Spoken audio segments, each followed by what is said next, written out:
Hello friends, today we are going to read Sensing Lights and Sound by Jennifer Boothroyd. Let's start. Table of contents. Your sense, sensing light, hearing sound, feeling light and sound, glossary and index. Your sense help you learn about the world. Parts of your body sense things around you. Sight, hearing and touch are the few of your sense. Seeing light.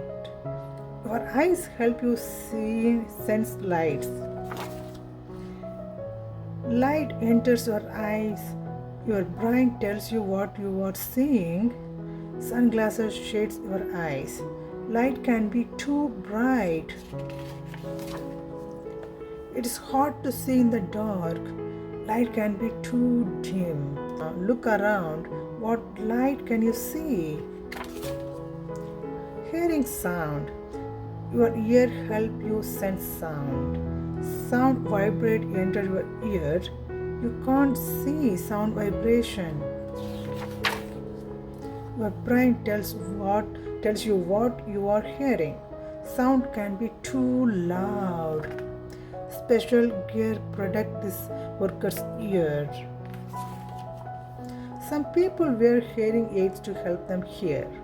Sound can be too quiet. Listen, what do you hear? Feeling lights and sound. Water ripples when sounds are loud. You can sense sounds without your ears. You can feel sounds vibrations. Feel the sun on your face. Sometimes you can sense lights without your eyes. Many lights give off heat. You can feel their warmth. Find lights and sound around you. The end. I hope you love this book. See you next time with a different book. Bye bye.